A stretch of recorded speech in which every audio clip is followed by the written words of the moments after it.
Check. There we go. Yeah. Let's get started with our class this morning. Do you guys think, how many people do you think travel for Thanksgiving? And when they travel, do they come back before Sunday? Or is Sunday the travel day that they come back on? I was thinking about this of I wonder if we're going to have a light crowd today for Bible class and worship. But we never travel because I like turkey my way and Thanksgiving my way, where I can eat in my sweatpants in peace and then pass out watching football. That is Thanksgiving to me, and I'm very thankful for it. But we are talking about gospel-centered marriage. We're a few classes into this. Last week and the week before that, we covered the first commitment, which is we will put into action a regular lifestyle of confession and forgiveness. And we've talked about the blessing that confession is and the blessing that it can be to our marriages. We talked about daily habits of a confession lifestyle. And last week, we kind of took a deep dive, not really too deep. You can only get so deep into forgiveness if you're only looking at it for one class. But we looked at how or why forgiveness is essential to a healthy marriage. And for those of us who have been married for, really any amount of time, you understand the truth of that, of why forgiveness is essential to marriage. And so we're going to be moving on to commitment number 2 today. We're going to talk about it today and then next Sunday. But in order to illustrate this, I want to talk about gardening for a second here. How many gardeners do we have here that have a garden and spend time on it? It's only over here. Okay. These two. Very good. Well, of course, we know the Corbins. And we see the huge pumpkin that they produce every year. But Amy, do you guys have other things in your garden as well? Okay. Ooh. Carrots. Oh yeah. Well, we see some of those, right? Showing up to the building. Cucumbers, carrots, squash, and stuff like that. Becca, how big is your garden at home? It's just for the flowers. Well, that counts. And chives. That counts at Rob? I say, we had 5 tomato plants, we probably spent $30, $40. Got 4 little tomatoes. It was worth it though, right? Those are probably the best tasting tomatoes you've ever had in your life. Gardening here in Wyoming it's different. Okay, growing as someone who grew up in Nebraska, where things just grow. You don't even have to really till up the soil. You can just kind of throw seeds out in your yard and there's some tomatoes and whatever you want. It's especially on the eastern side of the state where it does get very humid during the summers. The garden would just take off. And we've tried gardening when we were down in Colorado. We've tried gardening here in Wyoming. And it is, a word for it might be labor. Right? It takes work. You have to really want it if you're going to be gardening out here in Wyoming. And that's kind of the point. Whether it is taking care of a big, vegetable garden like this, or a flower garden, or if you have some shrubbery out in front of your house, right? It takes work.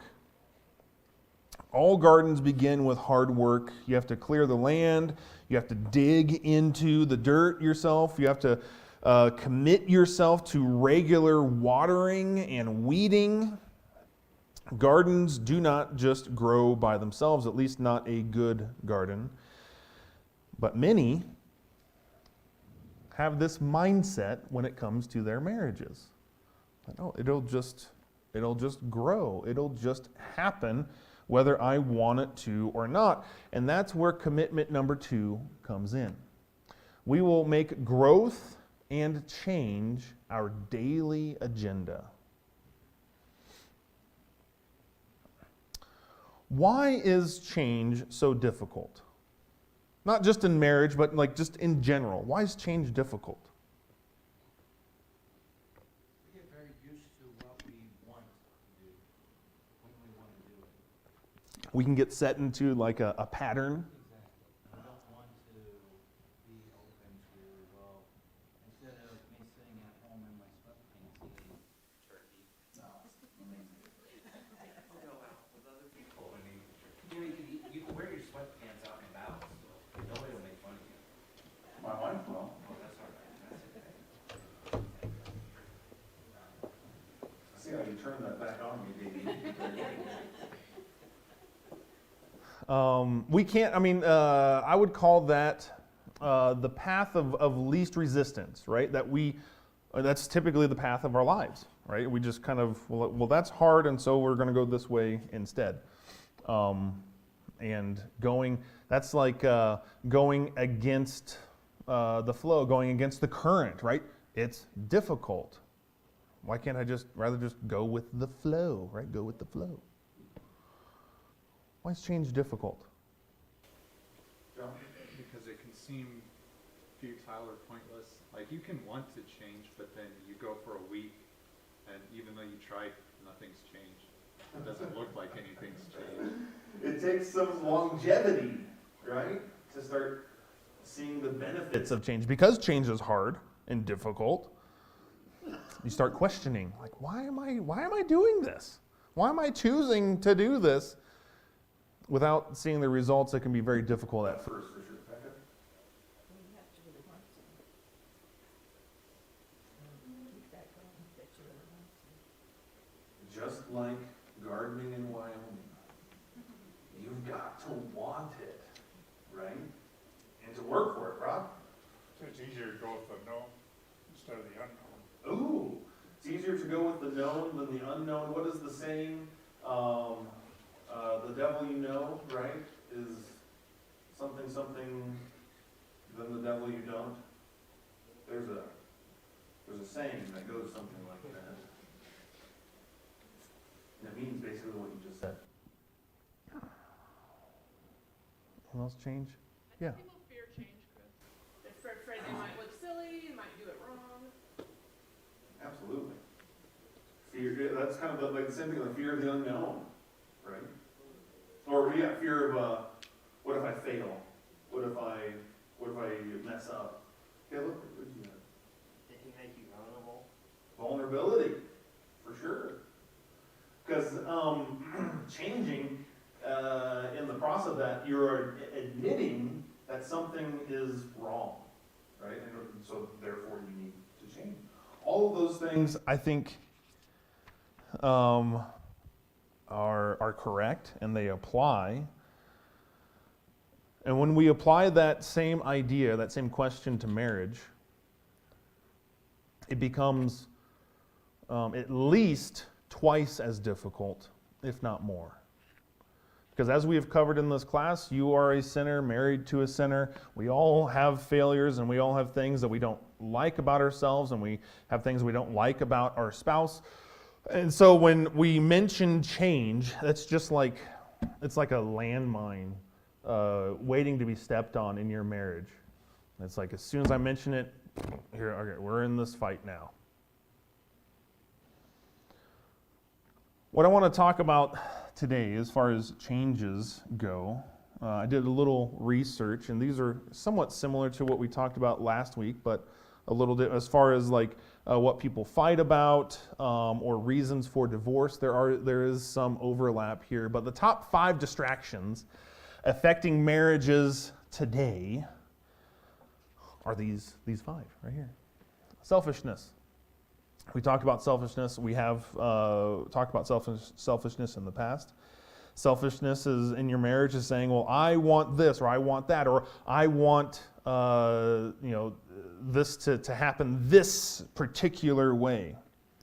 Job-related stress, right? Like, I mean, that's an obvious one, right?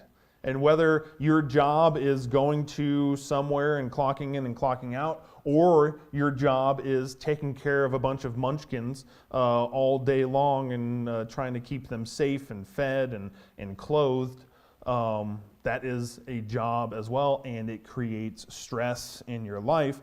And the pressure that you have to perform over time can eat away at us, at least as far as our marital bliss is concerned. And it causes frustration and resentment.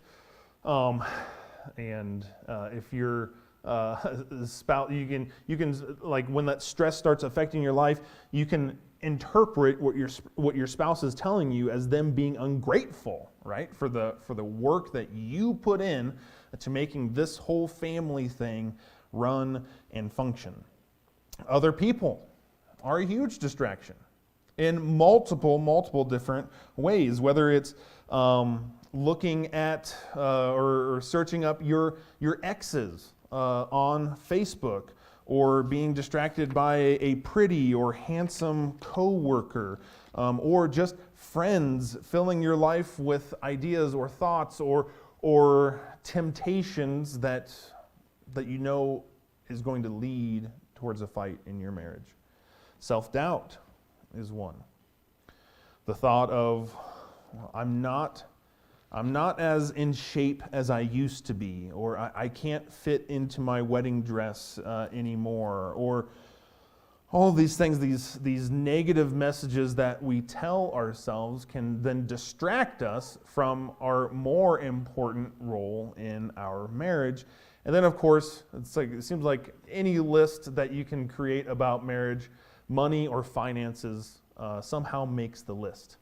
Money or lack of money becomes a huge distraction, and it can become an overwhelming force that, instead of caring about what's going on in your relationship, you care more about, well, how do I make money and make more money? These distractions, these top 5 and many others, these are just the top 5 that I found, can start to seep into your marriage. And before long, you become too busy for romance. There's no time for face-to-face or eye-to-eye conversations. One might try to drop hints about how the other person seems to be drifting away. But typically, these hints fall on deaf ears because in a relationship, the person who is good at subtly dropping hints is also the person who is good at picking up hints. And so I'm the person who cannot pick up hints at all. And so I told Alicia, you need to just tell me as blunt as possible because this skull is thick. Not a lot gets in there. Your busyness will then start to constrict your spiritual life because we are so distracted and so busy with other things, let alone our marriages. The only time you look at God's Word is on Sundays, if that. The next thing that is affected is your sex life. Instead of ending the day in moments of warmth and tenderness, you find yourself falling asleep in cold silence more and more. And whereas I will say this, sex is not fuel for a good relationship, it is the expression of a healthy one. And these weeds just sneak themselves into our marriages, and like a garden, if left to themselves, your marriage won't be producing fruit. It'll just be weeds, right? And the weeds need to be pulled.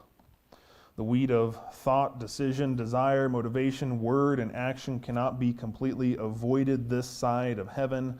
So, because we know that these weeds are going to seep into either our marriage or our lives individually, pulling weeds is the necessary commitment for any good marriage.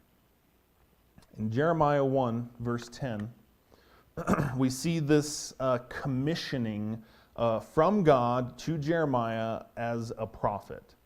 And whereas the commissioning itself really doesn't mean much for marriage, and like, oh, like Jeremiah was commissioned by God as a prophet, and that speaks to our marriage. The content of that commissioning, I think, speaks volumes. It says this: "See, I have set you this day over nations and over kingdoms to pluck up and to break down, to destroy and to overthrow, to build and to plant." Embedded in this one verse, I believe, is the model for how real and lasting change takes place. And if change was to take place in Israel, God tells Jeremiah how it will happen. He says, pluck up and break down, destroy and plant. God is saying that change always has two sides to it: destruction and construction. And for your marriage to be healthy, you must have destructive and constructive zeal. But you have to see it in the right light. Because anyone can destroy a marriage. But what we're talking about as far as destroying is not the good things, it's destroying the bad things. It's plucking up and breaking down. Destroying the bad things in order so you can get the good things in. And so let's look at, for the rest of the time that we have this morning, I want to look at some of the weeds, some of these weeds that I just mentioned, and some others that sneak into our marriages and why they need to be plucked up. First one, of course, is selfishness.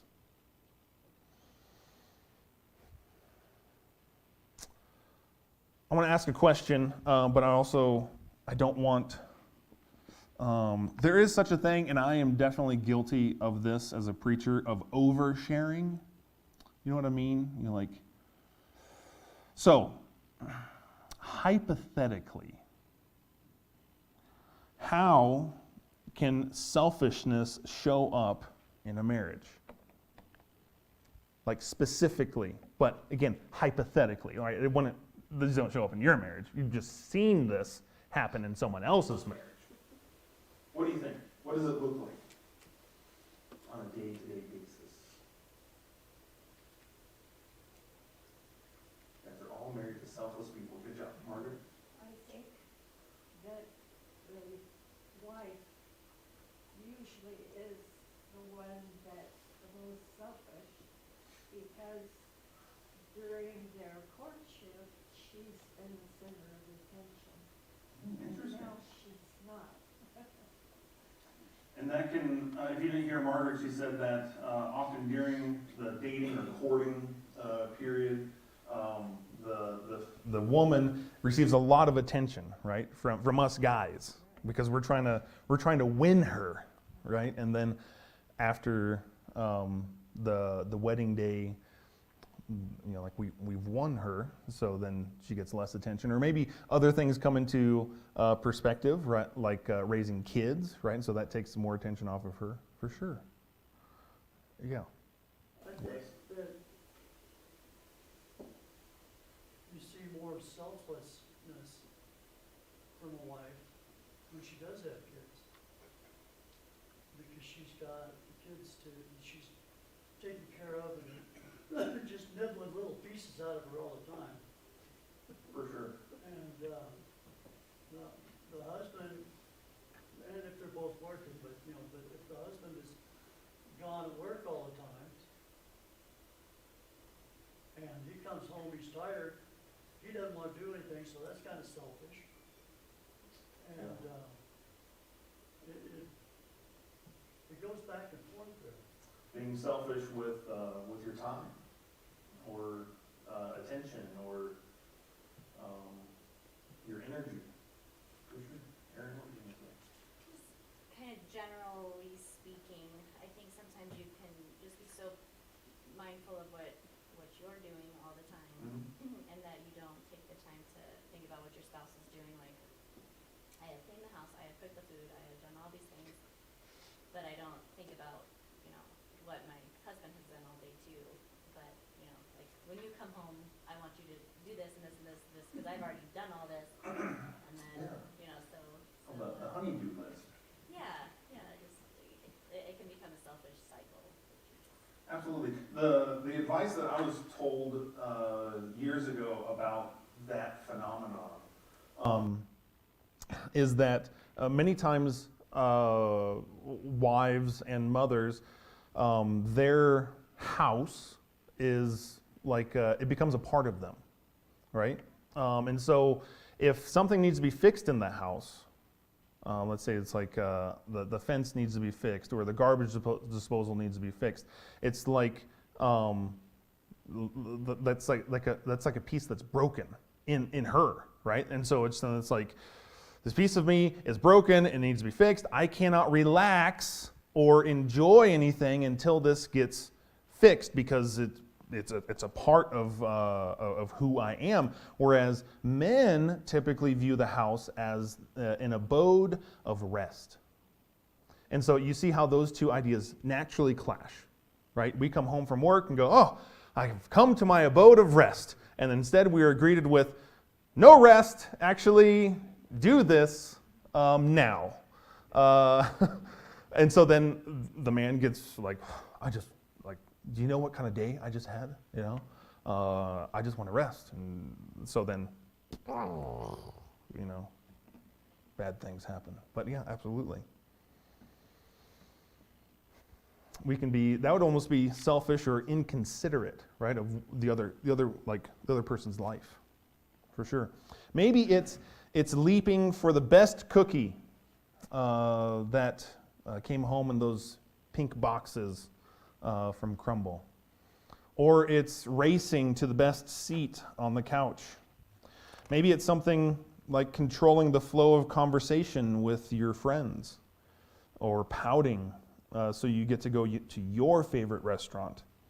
Maybe it's arguing too hard during an argument so that you can, quote, win the argument. All of that is selfishness, right? In many different ways, many different forms. Rod? Maybe he's giving up the remote control to the TV. Yeah, for sure. Selfishness is there for all of us. We all behave selfishly from time to time, and it's in the DNA of sin. From the very beginning, I'm going to read Genesis 3, verses 1 through 7 here. Text that is probably familiar to a lot of us. This is the fall. It says, "Now the serpent was more crafty than any other beast of the field that the Lord God had made. He said to the woman, 'Did God actually say, you shall not eat of any tree in the garden?' And the woman said to the serpent, 'We may eat of the fruit of the trees in the garden, but God said, you shall not eat of the fruit of the tree in the midst of the garden, neither shall you touch it, lest you die.' But the serpent said to the woman, 'You will not surely die. For God knows that when you eat of it, your eyes will be opened, and you will be like God, knowing good and evil.' So when the woman saw that the tree was good for food, and that it was a delight to the eyes, and that the tree was to be desired to make one wise, she took of its fruit, and she ate, and she also gave some to her husband who was with her, and he ate. And the eyes of both were opened, and they knew that they were naked, and they sewed fig leaves together and made themselves loincloths." The heart of what happened, the fall, the initial sin here, is all rooted in selfishness. What is wrong is that we want our own way. And in wanting our own way, we want to be in control of our own little worlds or in our own little kingdoms.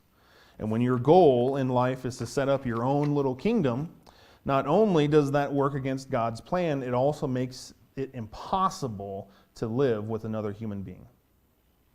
Because I want it my way. I want it, this way or that way. Your way is wrong, my way is right. It's selfishness. Like I said, it shows up many, many, many different ways. in forms in our lives. Busyness, the weed of busyness. Old quote says this about busyness: no doubt about it, there are too many of us trying to have $100 conversations in dime moments. Think about that. For many of us, there is little time for meaningful conversation, tender connection, and focused problem solving. And so marriage then becomes an in-between thing.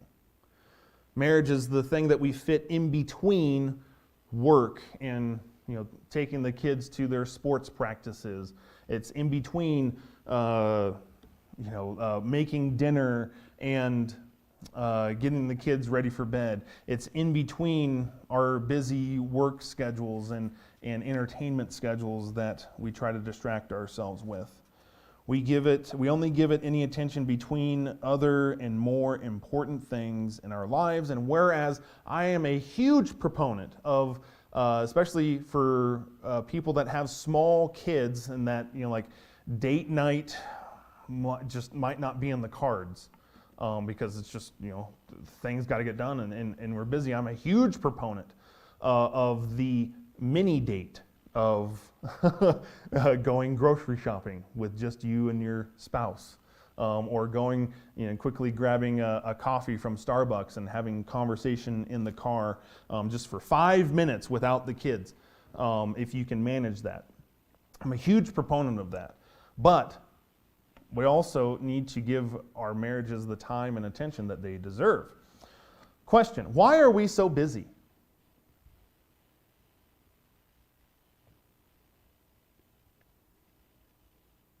It's a big question, I know. Aaron? I think sometimes it makes us feel important or productive. We like to feel productive. Yeah.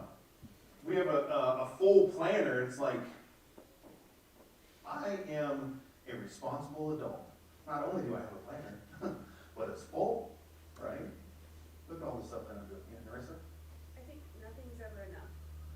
We're always chasing the next goal or the next benchmark. Enough is never enough. Yeah, for sure. That's kind of on the mark of what I was thinking.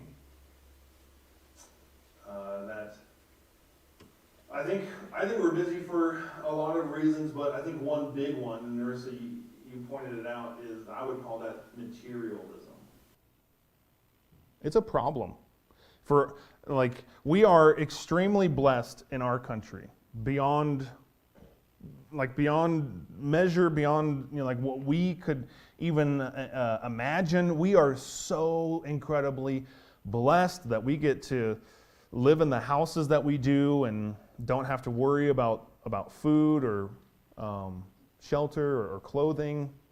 It's it's a part of our lifestyle. But I think if we're honest with ourselves, materialism touches all of our lives in different ways.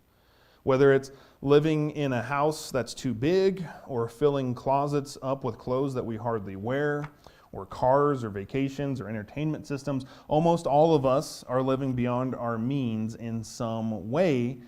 And because it's built on a lie, and the lie is these things, material things, will make me happy, materialism can't and doesn't work. At least not for sustained happiness.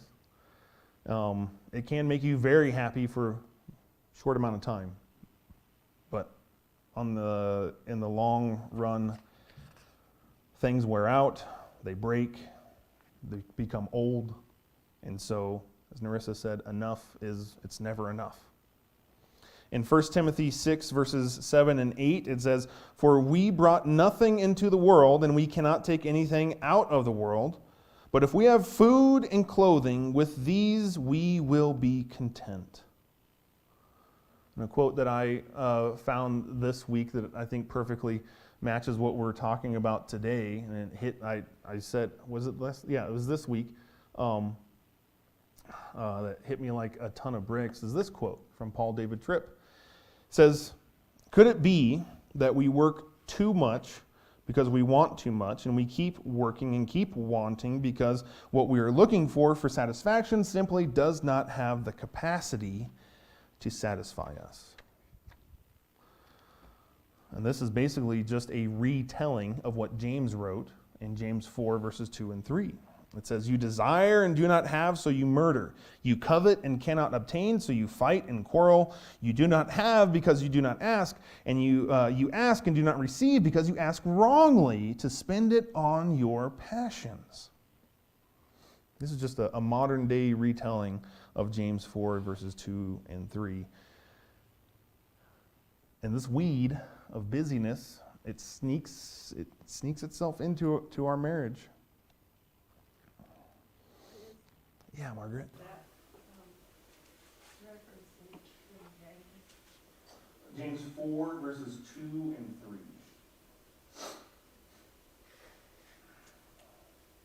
Another weed. Inattention. Why are healthy people healthy? Please let me know. I'm desperately wanting to know. Because that's what they focus on. That's what they focus on, right? Doesn't happen by accident. At least not for most. Some people it does, and for those people, like, oh, I just eat whatever I want, and I never gain a pound. Good for you. But for the rest of us, healthy people are healthy because they pay attention to their bodies, what they eat, signs of illness, regular exercise. They pay attention to it all. They don't expect to be healthy without paying attention and responding to what their bodies need. It's paying attention. It's looking and seeing what's going on. And how does this factor into marriage? True and lasting love is knowing. It's knowing your spouse. It's a commitment to love one another in ways that are specific to who he or she is and what God has called him or her to do. It's finding unique ways to love and pay attention to your spouse. Anyone can go buy flowers. Anyone can go buy chocolates. Anyone can go buy their husband a new truck, right? Like, anyone can do that.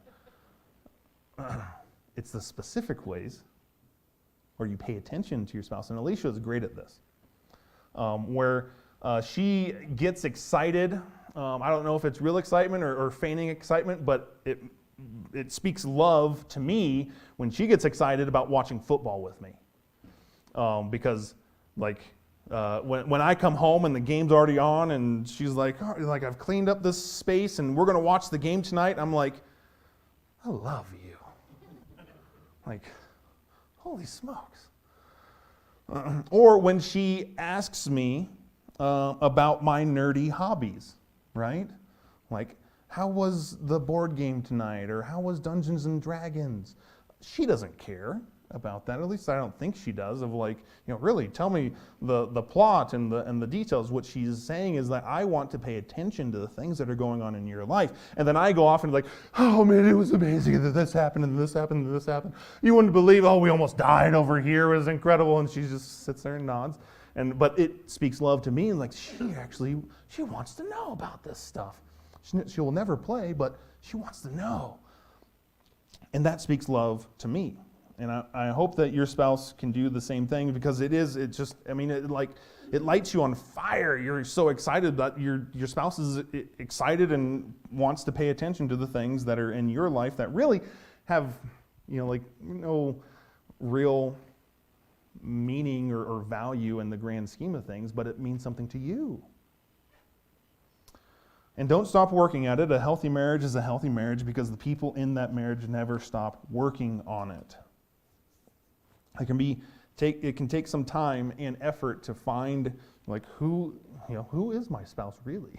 What are they actually interested in? How can I pay attention to it? Self-righteousness. Here's one that we don't like to talk about.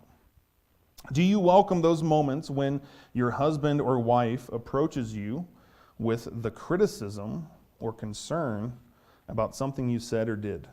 Do you welcome that? Or are you so self-righteous to think that, I'm the perfect spouse?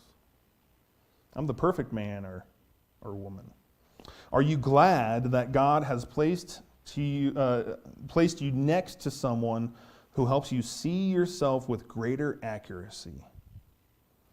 Do you embrace and act on the thought that you could be a better husband or a better wife? And again, Alicia is great in this area too. She's a great critic of Chris Croats. She can spot anything. But seriously, she sees and hears the kids better than I do because she spends more time with them than I do. It's just a matter of the fact that we homeschool and I have a job. And so she naturally spends more time with them, and she points out times where I can tend to get distracted. Well, she'll just give me a subtle hint of saying, hey, I think the kids are feeling neglected by you in this area, and if you haven't pulled this weed of self-righteousness out of your marriage, that can sound very critical, and then the fight happens, right? Here we go. You want to talk about me, huh? But you have to welcome it, or it will turn into a fight every time. If this weed is in your marriage and you can't stand criticism or critique, it'll turn into a fight every time. What about fear? How can fear affect your marriage? We talked about it a little bit at the beginning of the class. Fear of failure. Spending too much time thinking of the what ifs. And here's a thought. Maybe you are not actually responding to your spouse based on what they are doing, but what you are afraid they might do. That's how fear can bring itself into your marriage. One of my counseling supervisors had this advice for me one time. It wasn't for marriage specifically. It was more about getting into an argument with my kids. Is what part does my stuff have to do with this? Because oftentimes we know ourselves, right? We can get stressed out.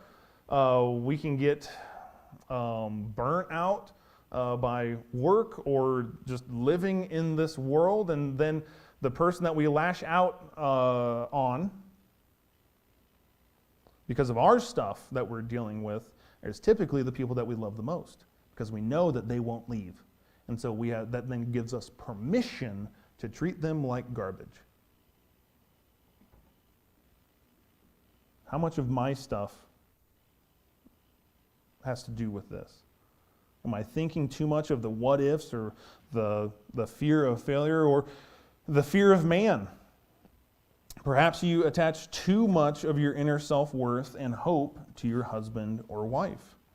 Perhaps you work too hard to read their emotions, or perhaps they think simply what they think simply means too much to you.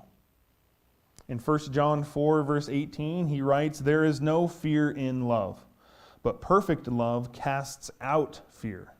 For fear has to do with punishment, and whoever fears has not been perfected in love." Another weed is laziness. It's hard to admit it, but this is a huge problem with marriages today. At least in the ones that I've seen and I've counseled, it's a huge problem in what we're experiencing today. We know, like in our brains, we know that we shouldn't go to bed angry, but it's going to take too long to get the conflict resolved now. And so we just don't do it. We know that we need to clear up this morning's misunderstanding, but that doesn't give us much time to relax before bed. We know that we need to discuss what is happening in our sexual relationship, but we simply don't want to because, well, it's uncomfortable. Laziness is always self-focused and self-excusing.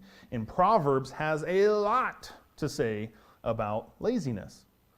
In Proverbs, they call it a lazy person a sluggard, which is just sounds nasty, right? A nasty term for a person. You're a sluggard. But in Proverbs 24, verses 30 and 31, it says, "I passed by the field of a sluggard, by the vineyard of a man lacking sense. And behold, It was all overgrown with thorns, and the ground was covered with nettles, and its stone wall was broken down. What a perfect illustration to what we're talking about today. You need to pull these weeds, but the sluggard says, I just can't. I don't want to. I'm lazy.